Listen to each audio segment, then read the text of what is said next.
Are you a business looking for fresh new ways to reach potential customers? Well, you need to get airtime on It TV, a 24/7 streaming and on-demand TV service online and on Roku. With Roku having a potential reach of 62 million people, it's a perfect opportunity to reach potential customers through affordable commercial and infomercial spots. Visit us online today at itnetwork.tv.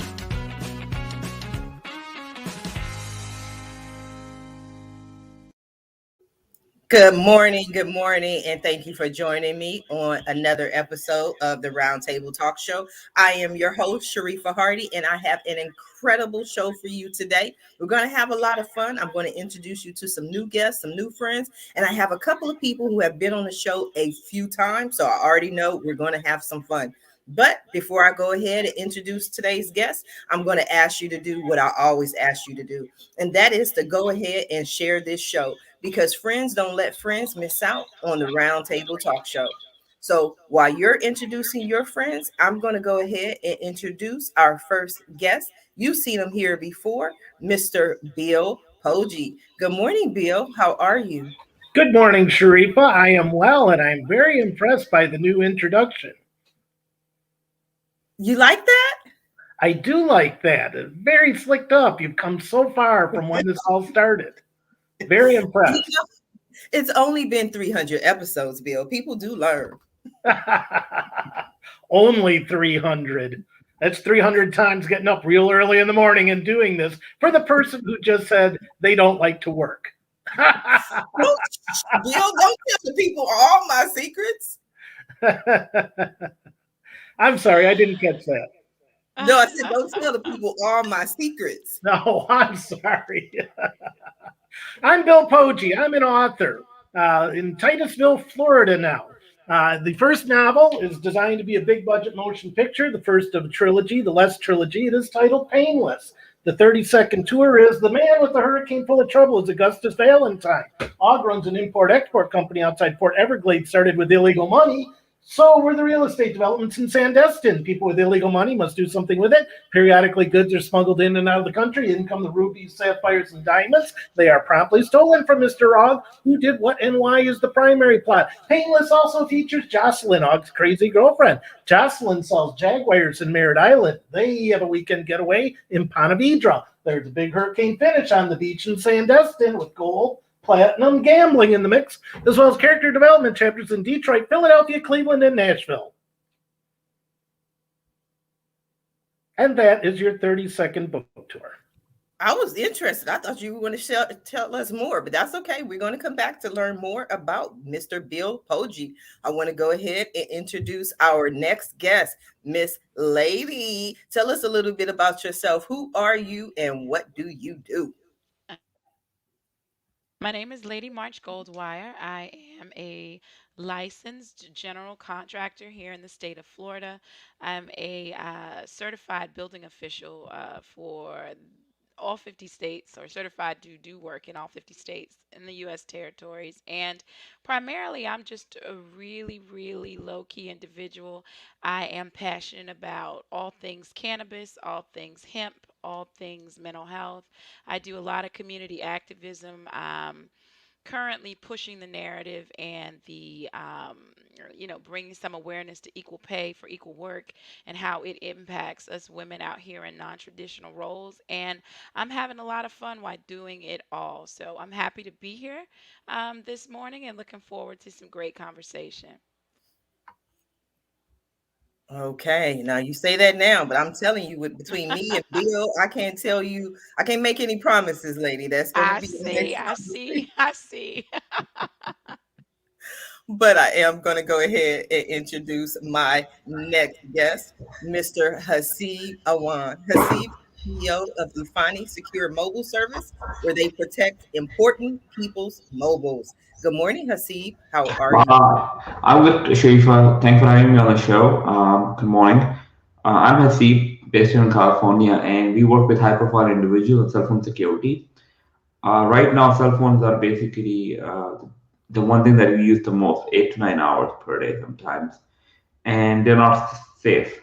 Anyone can take your data, anyone can do that. So we just provide secure cell phone service. Like rather than going to a regular cell phone company, you just come to us and we sell you a cell phone plan. That's pretty much what our pitch is. And yeah, we work with like only high profile individuals because our cell phone plans are much higher than the market, and we don't sell you data. So we don't have that, we don't monetize from that way. Right now, the company that you deal with, sell you data, and that's why the plans are cheaper, while we don't do that. So obviously, our plans are slightly expensive than the market.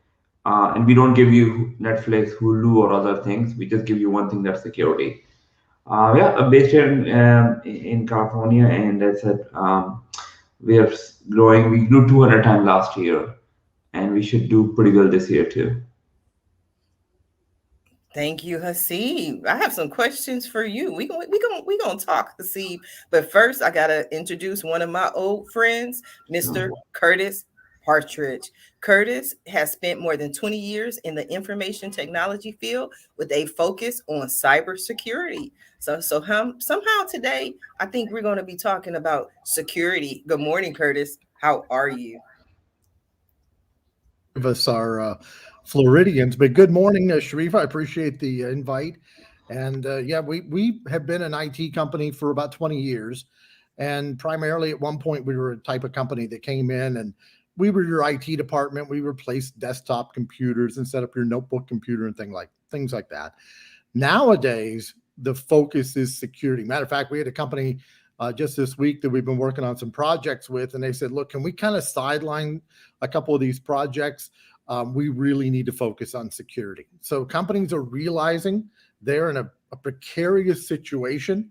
Right now, the numbers for 2021 have averaged out to $25 per minute companies are spending due to cybersecurity issues, whether that's ransomware attacks and things like that. So our job is to come in, and we can never 100% protect a company, but we can prepare them so that they can recover quickly if the attack does happen. And that's the stance that we actually have to take right now with companies. So, but I appreciate the invite and looking forward to the conversation this hour. Absolutely. So we're going to start the conversation. Now, I have some thoughts on what Hasib had to say in his introduction. And Hasib, I think you're wonderful. I think you're great. But let's talk a little bit, because I think, security is so much more important than, a lot of the other things that other companies may offer. Security, especially our phones and our phone numbers. I have people in my phone numbers that I think some other people would die to get those numbers. So I think security is very important.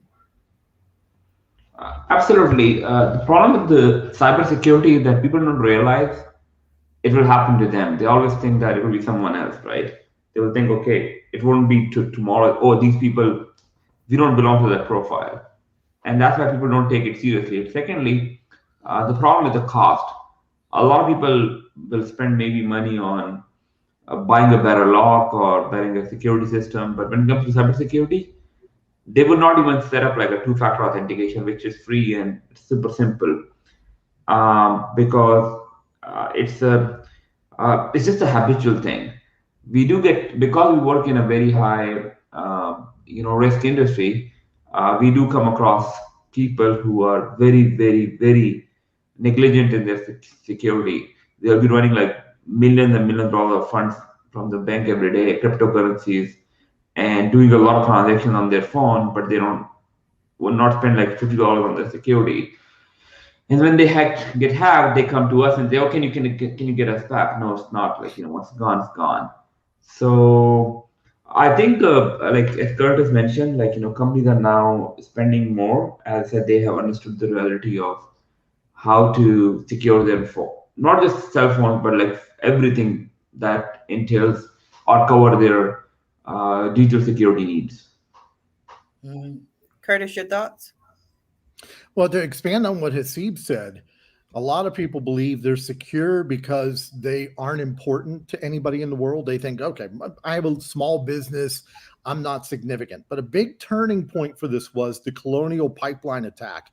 If we remember earlier this year, that there was a ransomware attack, a cybersecurity attack against the Colonial Pipeline, which shut down the pipeline and caused gas shortages on the East Coast. The criminals learned a very important lesson, that a big infrastructure attack like that brings a lot of attention, unwanted attention, from folks like, the three-letter organizations such as the FBI, CIA. It becomes an international episode, and that's not something you want if you're a criminal. You want to get away with the crime, not draw attention to yourself. So what they've learned is to go after a lot of little fish, and that's what they're doing now, is attacking the small people. And they're not coming in with unreasonable demands. That one of the first things they do is they learn about you. So we just had a story recently from, we were meeting with another company. So we work with a lot of our partners. This is probably one of the most cooperative industries I've ever seen, where we work together on things. And so we were meeting with a company a couple of weeks ago from Atlanta, and an old friend of ours. And he was telling us a story of a company that got hit with a ransomware attack. And the business owner said, look, I can't afford it. I don't have the money. I can't pay the ransom. And the criminals came back and said, yes, you can. We know how much money you have in the bank. We know your revenue. We actually have access to your financials. And so this whole, I'm not important enough to get hacked, is no longer a great security stance at all. We are all susceptible. And just like you mentioned, Sharifah, you probably have information on your phone that a lot of people would love to have. Yes, I definitely agree, because if not, what's going to happen is Bill's going to make a book about it. Aren't these the things you write about, Bill?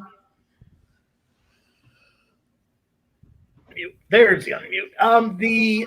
Actually, in the Byzantine pineapple, one of the concepts discussed is that you need to be, as a human, in my opinion, living a life that you assume that everything you have is on tape and already stolen, because that's what's going on. There's so much going on around of data storage and access to things. There's no way around it. Okay. And this is part of a change in society. And in the simpler context of saying it, people used to be more shy about their personal life and showing their privates or what they do in the bedroom or whatnot. In today's world, with all the people with cameras and videos and whatnot, you got to assume that all those pictures and videos these people are taking are going to be hacked and put out there, and either someone's going to come after you to say, give me money to not show this, or you just don't care. And if you just don't care, well, then they have no power over you. But this is very real. Very real. But I find it very funny also that a lot of the people involved with security are also the same people who have all the smart speakers in their home, which record every single thing that you do. So you're kind of like defeating everything by having these smart speakers, as convenient as they may be. Curtis, I think he's talking to you, Curtis. Oh yeah, and I have smart speakers. I'll be the first one to admit that we have we bought a fixer-upper a couple of years ago, and one of our goals was to have an automated home. So yeah, it's very, the truth, and sometimes you have to live with those compromises. Yep. You have some of those smart speakers, lady? I have them everywhere. I have them in my office. I have them in my home. And it's weird because my dear friend, her husband, they both own a securities company, a tech company, and they don't have them. And we are always getting insight on what not to do and all of the information that's being captured. But the reality is, Big Brother is watching regardless. You know what I mean? There's so very few limitations to what others have access to. I guess that's been my takeaway. I could be wrong, but this thing where you talk about a subject and then you look down at your phone and it's just showing you this, or I'm looking for a pair of shoes, or I'm talking about a designer, and it just pops up, just blows my mind. It puts you in it's a reality check for just how much or how little privacy you have anyway. And so I wonder at what point do you compromise convenience and accessibility for privacy? At what point? At what point, you know? Hasib, Well, what would that's you say? always a personal choice. I agree with you that Big Brother is always watching, but I don't have smart speakers because I don't need to make it easier for them. Right. That makes sense. That makes sense. And here, I'll say this: in my line of work, we go through extraordinary extremes to um, make sure a lot of our information is confidential. I'm a building official by trade as well. We have all of these statutes that protect us so that people can't just go online and find your address. But in spite of all of the red tape and whatnot, people can still go online and find my address. There's social media, and then it ties into this. You download an app on your phone, you bypass all of the fine print, not realizing that by signing on to the app and just getting to the end of it so that it's working on your phone, then you've already signed your life away. You go to the hospital and they already have DNA and genetic samples when you haven't really agreed to them, but you've consented to treatment. And so when I talk about the fact that Big Brother has this intrusion into your space anyway, when I try to put a whole lot of thought into what they can get to and what I can prevent them from accessing, that in and of itself just runs me crazy. And so I'm just of the space that what's looking for me in life or what I'm looking for in life is looking for me, and I'm not looking for Big Brother, so hopefully he'll spare me, you know? You're not looking for Big Brother, so Big Brother must not be Should looking be for looking you. for me. And one of the biggest things we've seen probably, and now it seems to have calmed down, but a few months ago there was a big rage on Facebook of what is your favorite TV show, and different what we call social cues into your how some of your secret things that you may be relating to your security structure, such as passwords and things like that. Now I've seen it. It seems that it has calmed down a little bit, but there was a rash of it. A number of friends I had to call out and say, look, you really have got to stop propagating this across social media, and because this is a bad deal. In criminals are using this to collect information. This So is not as fun as we think it is.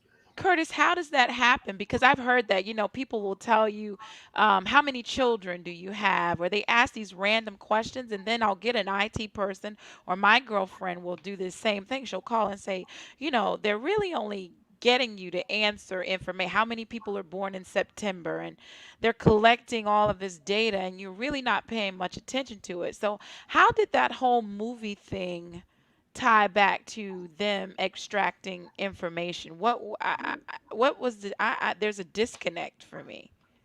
So a lot of times when you're setting up credentials for a service, they ask you maybe one, two, three questions. The name of your first pet, name of your favorite movie, Oh. and it builds because let's be honest, these criminals are keeping databases on us. They're gleaning information from the dark web that's been stolen from various breaches over the years, and they're building a profile of us. And when we are chosen as a target, they go buy the information, and then they come after us. Oh, wow. uh, it makes sense. The Byzantine and the Byzantine pineapple means that we're all criminals, right? Because there's so many laws on the books, it's impossible for us to not be criminals. And to the point just made of that the criminals have the dark. Well, wait a sec. The government has the same stuff also, right? We only Google has the same stuff. The large companies and the large tech companies. So also, lady, I think here's one thing to think about. I don't know if you have taken any personality profiles, but they're I stunningly have. accurate. And all the data that all those smartphones and everything else that's gleaned, that's the metadata analysis. It's used on an individual context to build the personality profile of the individual. So if they know that you're saying a certain movie, you're probably using that. But on a bigger context, if you're a conspiracy theorist, possibly, the whole psychological operations going on with regarding COVID are based upon the metadata that was gathered from all these smart speakers. Oh, They wow. manipulate people. Wow. Now, I know I'm one of those people. I've posted a million times on social media that I don't understand how these things are so accurate. They're always right. I remember taking a Facebook quiz one time, and it said, what is your 7 deadly sin? And I was like, what is that? What is that? And I thought it was going to be something else. And believe it or not, the 7 deadly sin that applied to me was sloth. I was like, oh my God, like how did I get sloth? Like I'm one of the most hardworking people there is. But then when I looked at it, I'm like, oh, I love to sleep. I can make sleeping into a marathon. That's what I do. You too? Yeah. Have you ever done, which one surprised you, lady? The one was the color and what it symbolized, and then I'm big into life number paths or uh, life path numbers, and I'm an 8, and then there was something that spit back the 8, and I thought it was them having this tremendous amount of insight, but I guess once you realize that you're just adding your date of birth, and they asked me the date of birth, it really wasn't that. It's more of what we're talking about here today. But I'm always taken aback by the accuracy as well as some of that stuff that I get back.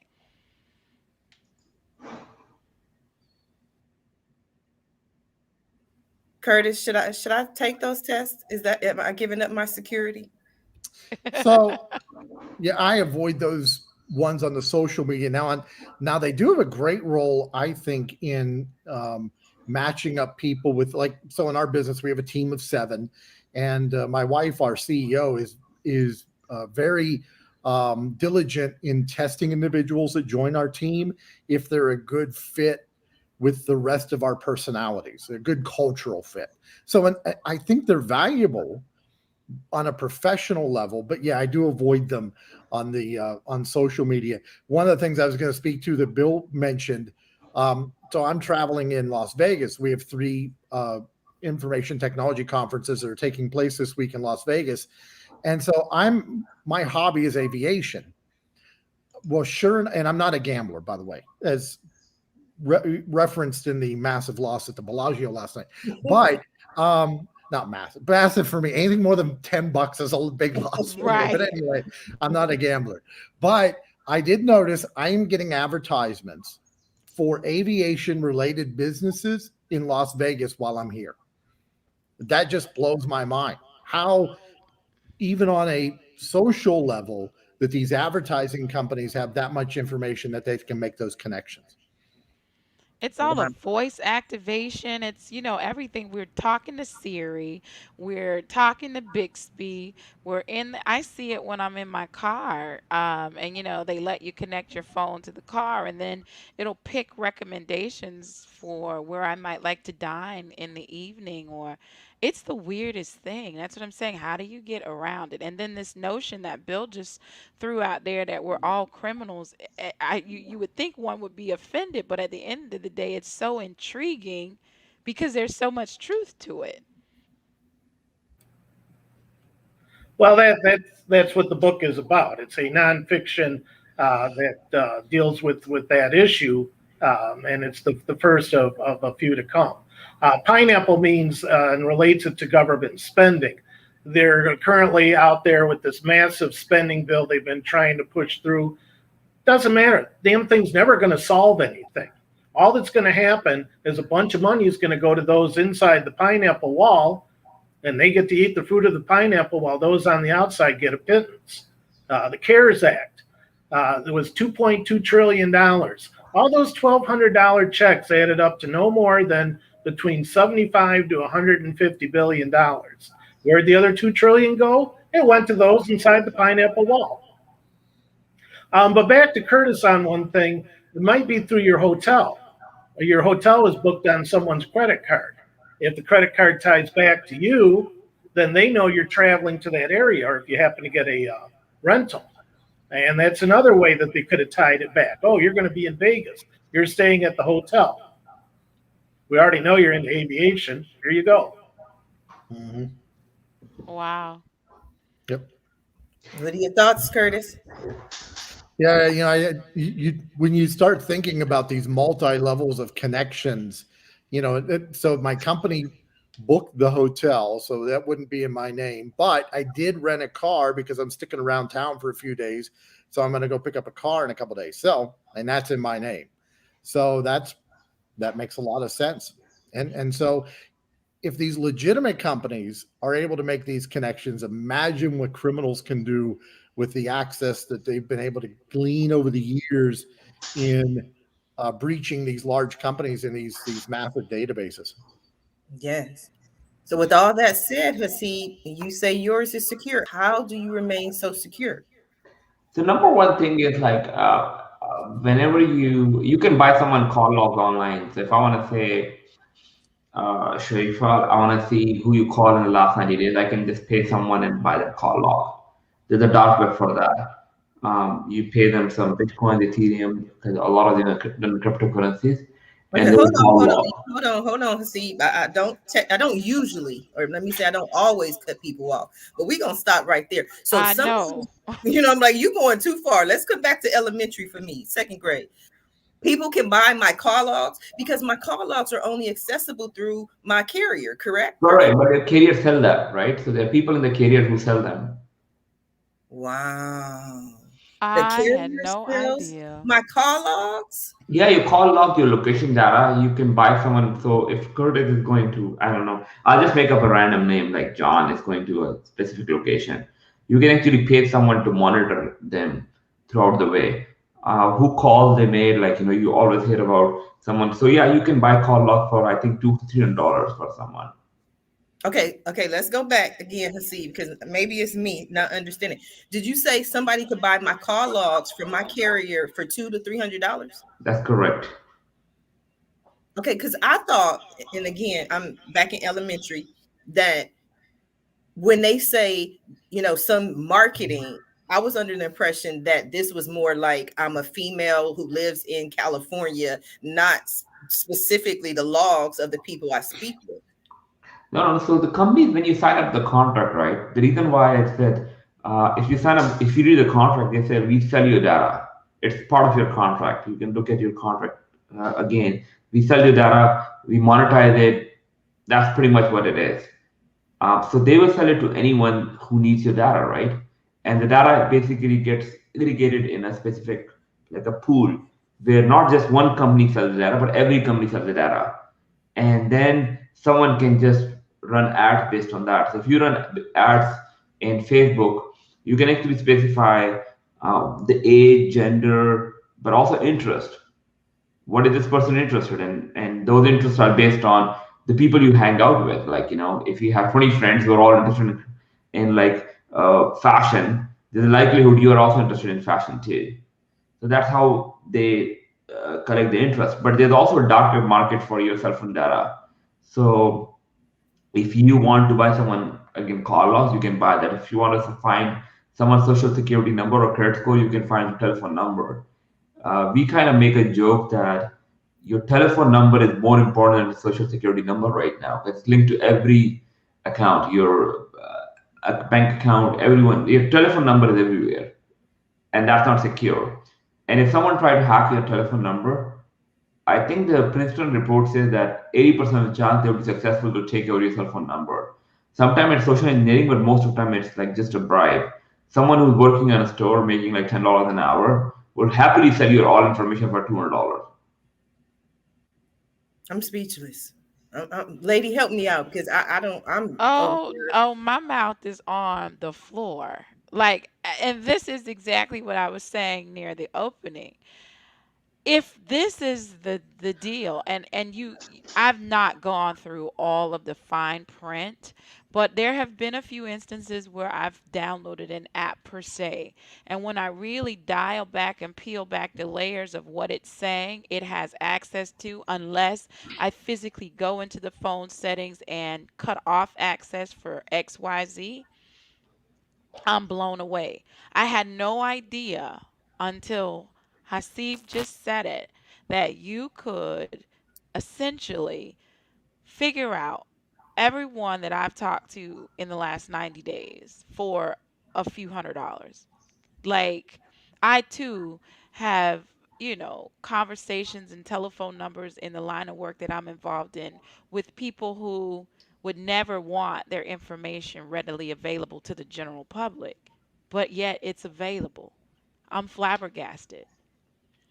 Wow. So, yeah, I wanted to say, like, basically, because our line of work, like, we work with high-profile individuals, celebrities, lawyers, and investors, and they want their call logs to be secured. But a lot of times, lawyers do get blackmailed that, okay, if you don't give me this in money, I'll basically send you all your data, sell all your data on the internet. I'll tell you who your clients, how are you dealing with, and everything.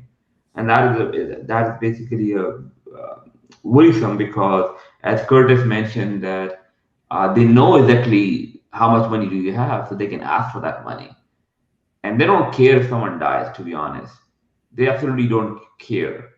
And if you believe, like I'll give you a simple example. When you use, there's a very simple saying that if you're not paying for the product, you're the product. Mm. So the point is, how many products did we use which are free?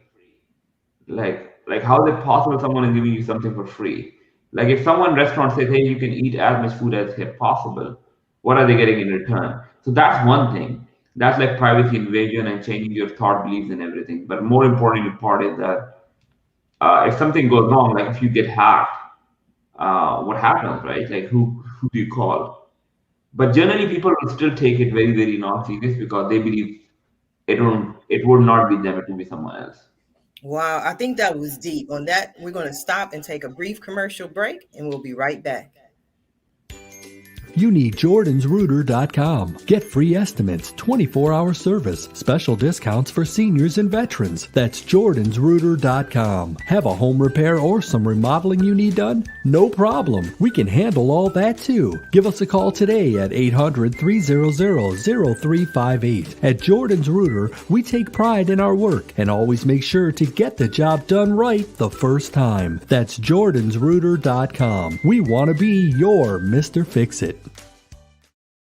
I've had this problem. Big problem. I really needed A good business consultant. And I kept searching and searching. There are so many choices. It's really hard to find one that has all the things on my list. But I finally did it. Yes.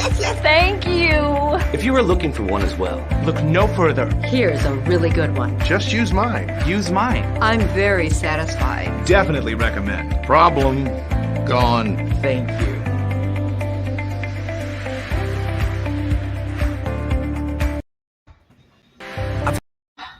If you are just now tuning in to the Roundtable Talk Show, you have missed a lot. I just want to recap briefly what Mr. Hasib said. If you are not paying for the product, then you are the product. That was deep, Hasib. Thank you. But yeah, that's like I said, that's like pretty common. But like, would I leave Instagram? I don't know if like social media app, because that's like what do you do, right? You have to be part of it. So I just say that I'm probably giving up the idea of privacy, because privacy is not binary. It's not like absolute privacy or like no privacy at all. But you just make yourself secure as much as possible and make sure that you're just ready for that. Yeah, that's what I do. I'm one of those people who like I turn off my locations in my phone, because I'll drive by a store and it'll be like, this pizza has a $5 discount. And I'm like, no, I don't want that. So I turn off my locations. Curtis, I'd love to hear your thoughts about what Hasib had to say. And I want to circle back where he mentioned that a telephone number is almost more valuable than a social security number, or maybe on par with it. We just had an issue where So we renewed our Clear membership when we were at the Orlando airport flying out here, and my wife and I flew out together. And so they were renewing hers, and they wanted to verify her telephone number. And she said, do you need my business number or my cell phone? And said, oh, we have to have your cell phone. That's part of your identity for Clear.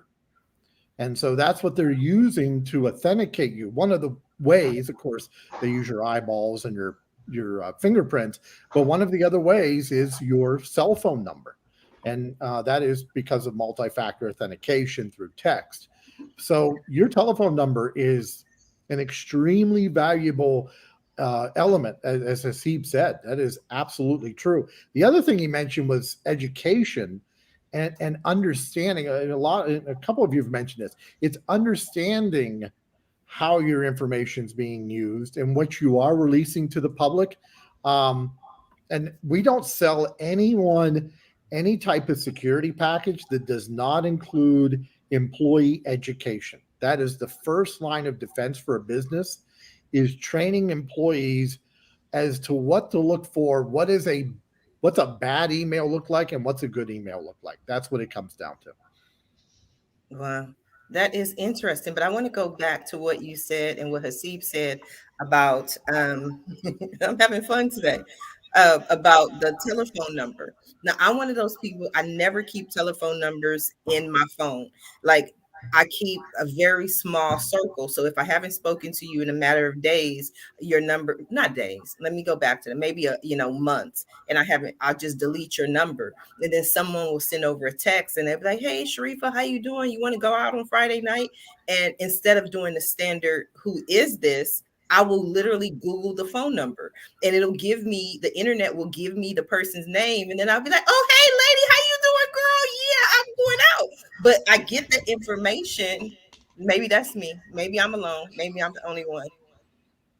And I'm the opposite. I give everybody my phone number. Again, until today's broadcast, I didn't realize that your phone number is your identity. You know, I've always done everything and tied the number back to it, but I'm noticing more and more to log into my bank accounts, to download those apps. They're going to send a text, and that text ties back to the phone number. And it's not until I validate that phone number that I can actually access my banking information. And it's like that with my medical health records as well. It's not an email, it's not my social, it's not the last four of my social. It is now my phone number. And I just didn't tie the two back or tie them together until just now. So my question for the general population, and Bill in particular, is, should we be afraid?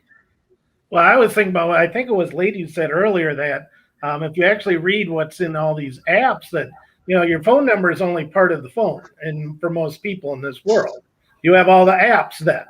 All the apps that if you live off your phone, you're giving, if you read through the agreements, you're giving the apps access to everything else that you're doing. They don't half the time probably need to buy a log, because you've given them access to basically everything on your phone.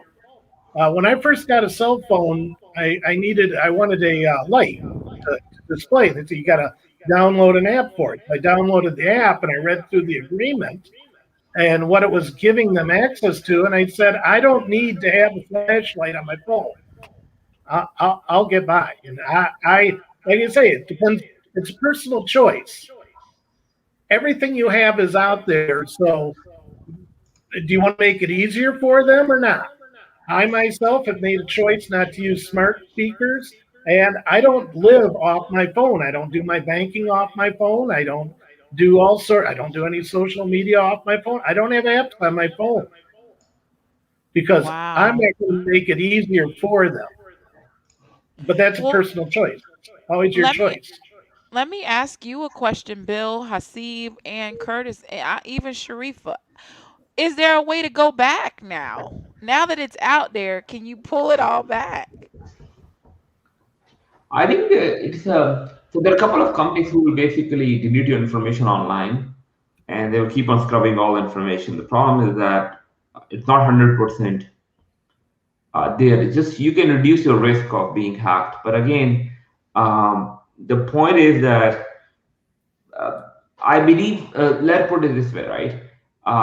Anyone can know your address. So you have to be like, you should, I won't say give up on that, but like that's what it is. Anyone can know your address. The only thing you can do is to make sure that no one can get into your house when they know your address. So I would focus more on security part than other thing. So I think just for security hygiene, it's pretty simple. Have like 1 or 2 email addresses which are not known for public. So like one for social media, one for this. And make sure you have like 2FAs, like these keys, right? You should have installed these keys for your computers.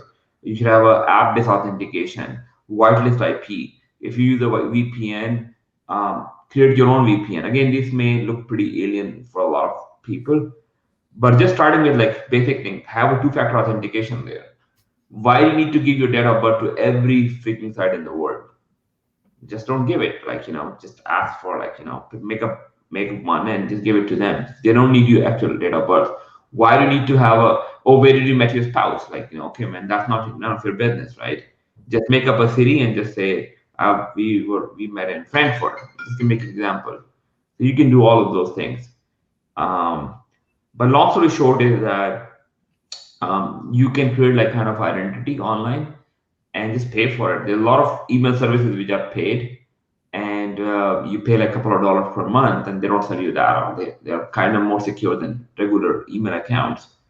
Opt for that. Family plan is the one thing that I ask people not to get, but you will still get it because that's the cheapest one. Family plan is the worst because in case of family plan, anyone can get into your phone through the weakest link in your family. So if you're a high-risk person, we have cases where their daughter phones were like hacked, or people went to the Snapchat account and they found some information and caused a lot of stress in the family. So don't be on family plan. Again, a lot of people will not listen to that, so that's okay. But family plans are the worst when it comes to cybersecurity. Because anyone can call on your behalf and pretend to be a family member and get into your account. Well, Curtis, I'd love to hear your thoughts. Well, it's funny. The thought that went through my mind as Haseeb was talking, because I just learned something brand new about the family plans. I have had no idea. Wow. And so if you ever want to get into an industry where you get to learn something every day, it's IT security. And, and he mentioned about VPNs. You have to stop and think about your security and your security stance, whether, on a personal level or as a business. Take an example. I noticed yesterday that the cellular signal for my carrier was pretty weak in this hotel. And I was concerned about doing this on my cell signal. I didn't think it was going to work out well. The hotel has good Wi-Fi. Okay, now I got to hook my computer to their Wi-Fi, and that's not a good idea. But I have had my team build out a VPN through my home office. So I was able to turn on the VPN, do some testing, make sure it's working correctly. And then I'm able to do this securely and with good results. So it just takes a little bit of forethought and planning, and education. Again, it goes back to education and understanding. When you do answer those questions on Facebook, what are you giving away? Yes. And I think it's not just on Facebook. One of the things that's weird about me, and I'm a weird individual, trust me, is that I literally have 3 different phones, 3 cell phones. People are like, why do you have 3 cell phones? Because I break out the information. I don't know, Haseeb will tell me if this is helpful or not, but I literally do, because I don't want everybody to be attached to one particular cell phone. Haseeb? I don't think so. That's a good idea, to be honest. Like, the problem with that is I have one telephone number.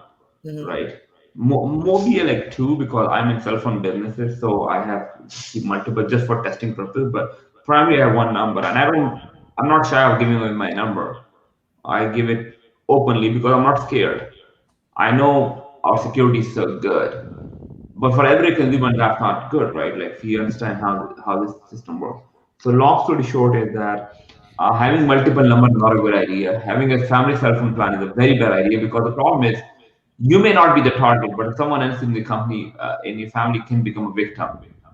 I'll give you a simple example. Think about you're going on a war and you take your family and you get a bulletproof vest for yourself because you know it, but you don't give it to your family.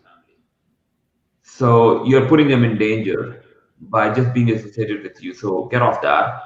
Obviously, I'm biased. It's not a family plan. It's my 3 different phones, and one phone is the only phone that's attached to my banks. Correct. So that's what I'm saying. So why do you have? Because it confuses you too, right? If you go to a doctor, which cell phone plan will you give? Which cell phone number will you give? You give you one number. We just confuse people. Just get one plan and be super secure, like rather than having multiple plans. And again, I'm biased here because that's what we do. So, but we don't encourage having multiple numbers. That confuses people and that confuses security. Just keep one plan and be very secure. I got 3. I don't want everybody knowing my number. I got one phone number for Bill, got one phone number for Lady, got one phone number for Curtis. So depending on what phone you call me on, that'll determine how close we are. Because the 3rd phone only me and my carrier has. Yeah, but this is what confuses you too, right? Because it makes your life miserable, and it basically, whenever you do difficult things. Did you just call me miserable? I think you make your life miserable. Yes, absolutely. That's what I literally said. He said that's what I said. Absolutely, that's what I said. I like Haseeb. You done changed the whole energy of this show. Bill called us criminals. Haseeb, I'm a little. I don't even know what to say today. Listen, we're gonna walk away from this podcast battered. I'm telling you.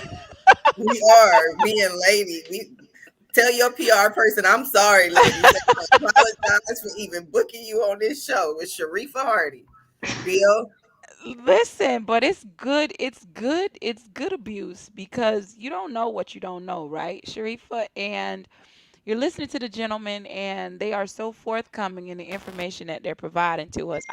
Unlike you, I have 4 or 5 phones too, but I have them for different businesses. And I'm just thinking to myself, oh my God, lady, you're just a conundrum of mess right now. You got all your information is everywhere. When literally we go through these here, and I'm from Florida too, and we've got these statutes that if you're in certain professions, law enforcement, code enforcement, any of that stuff, they call it a 119. And so they take all of your information off the tax records.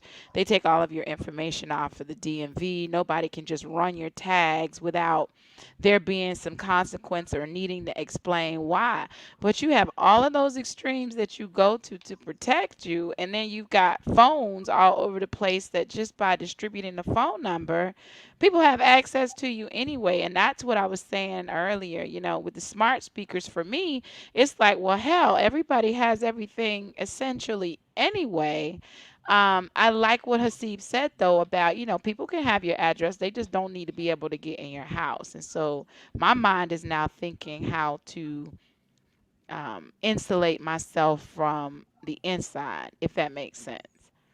Absolutely. Since I have to get rid of 2 of my phones. Thank you. Yes.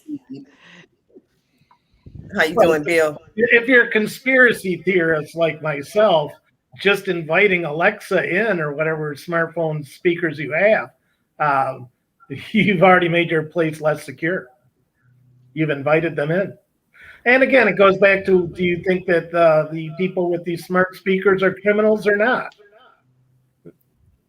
Well, interesting enough, again, line of work, there have been times where law enforcement has utilized the services of the building official to gain access to units when they don't have active warrants.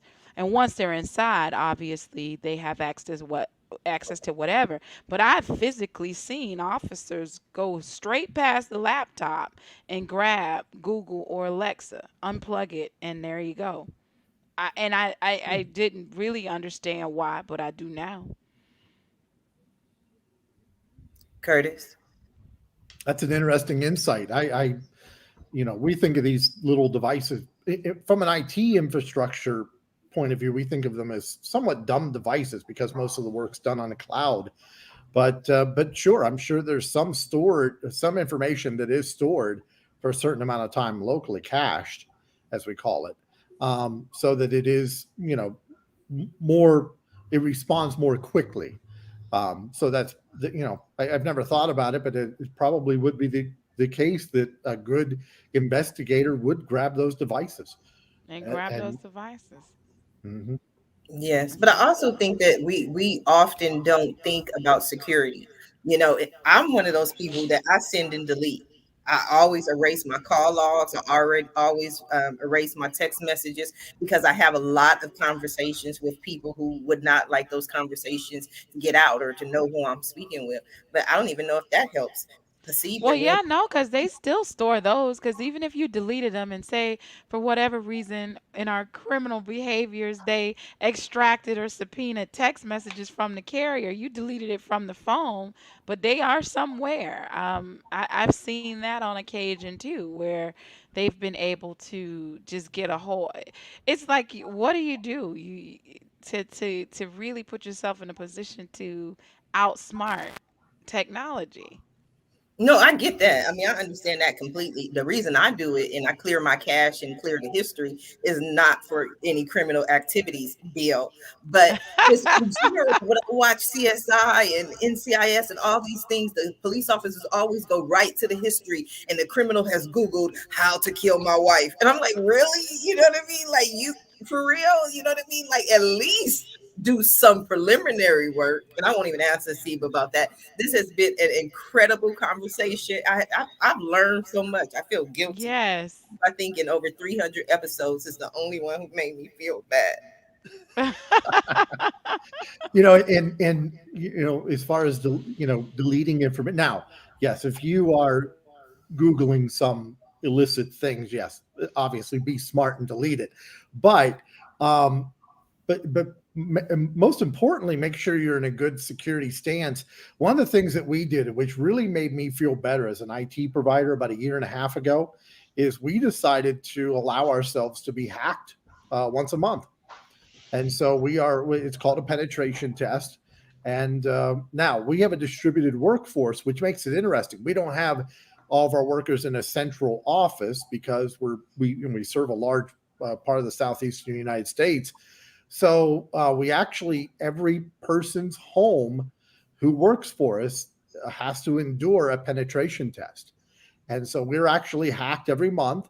And then we sit down with this advisory group, our security team, and they say, here's your weak points. Here's what I learned about you.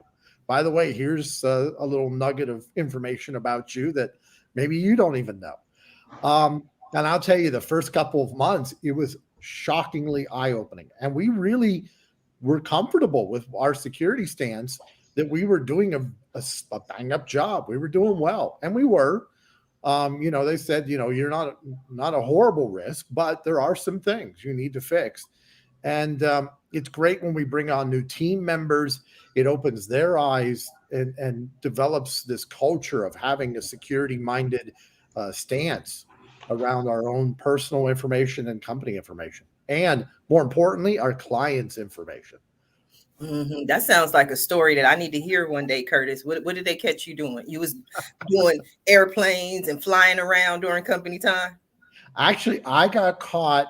So everybody's got that throwaway password they use for like the dumb stuff that you don't think is significant in your life. And I had accidentally reused that one password. That's the one thing I can think of is that they nailed me on it.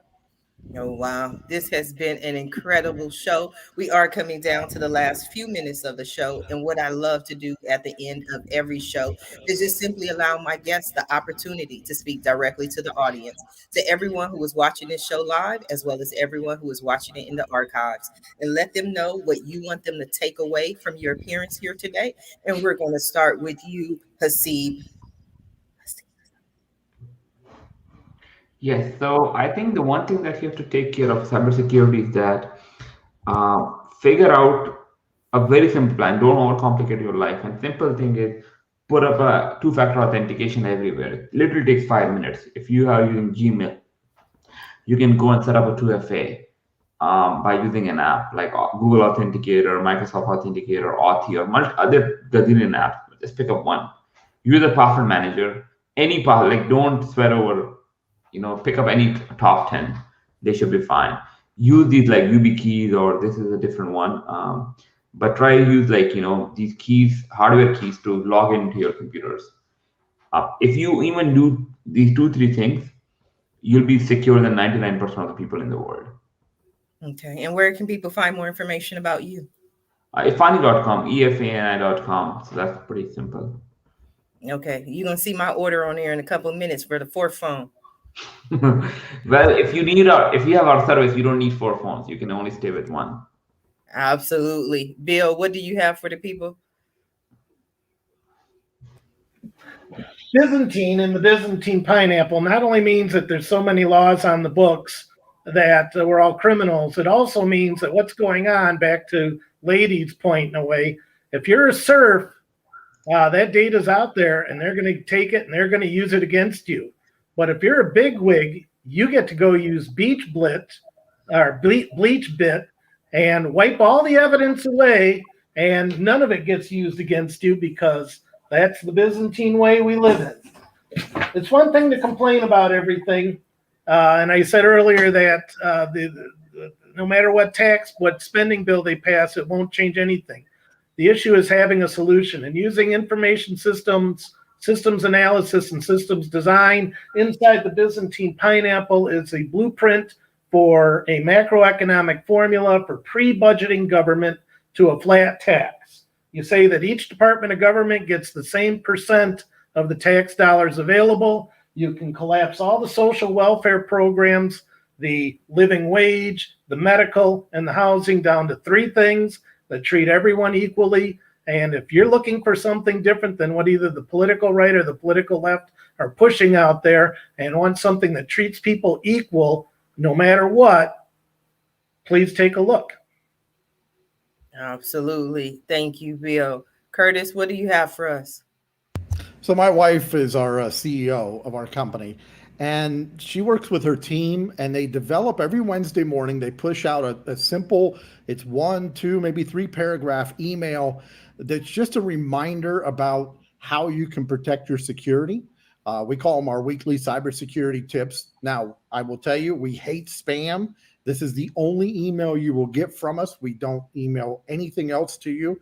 This is just a public service in trying to help people develop a better security stance for themselves and their company. So these are real world examples and training tips, but they're available at lotusbusinesstech.com, and you can sign up there. And again, that's lotusbusinesstech.com. She'll send them out to you every Wednesday morning. I'm even on the list. I get them too because they're a great reminder of things to talk about. Today was actually do not repeat your password. So see, we learned the hard way. I got caught doing so. Thank you, Curtis. Miss Lady, what would you like the people to take away from today? Well, if I'm honest, I think the takeaway for me today, or what I'd like for your audience to take away from me being here is, there is a great deal of importance to going into anything with an open mind. I did not know what today would turn out to be like with regard to this podcast. But I said it earlier, and I'll reiterate that what happens to you is also happening for you. I had been looking for information and means and ways by which to just kind of safeguard some of the things that matter most to me. I had no idea that this show would redirect me back to that center. And so the takeaway, I think, for your audience in terms of my appearance would be absolutely just that what happens to you is happening for you. Keep your eyes and ears open, because there's always an opportunity to learn something new. I've definitely learned something on today, and I'm looking forward to implementing what I have learned in my day-to-day moving forward. So thank you for having me, Sharifah, and thank you, gentlemen, for being so forthcoming and expanding my knowledge base as to what I can do better with regard to information technology. Absolutely. And where can the people find more about you? I can be found, or you can learn more about my company and some of the things I do at www.brynmarconstruction.com. Well, thank you. And I want to thank all of our guests on today's episode of the Roundtable Talk Show. And I especially want to thank everyone who tuned in to watch this show live, as well as everyone who was watching it in the archives. I definitely appreciate your support. But as always, I ask that you not just watch the show and that you don't just share the show. We appreciate you watching. We appreciate you sharing, but please support our guests. Our guests are here today to answer your questions, to give you information, and to share their stories with you. So please support them. Visit their websites, follow them on social media, reach out to them, send them a message. And when you do, please let them know Sharifah Hardie says hi. Now, if you're interested in more ways that I can help your business, or maybe you want to be a guest on the Roundtable Talk Show, please visit my website at AskSharifah.com. Until tomorrow morning at 8 a.m. Pacific, everyone have a safe and a blessed day.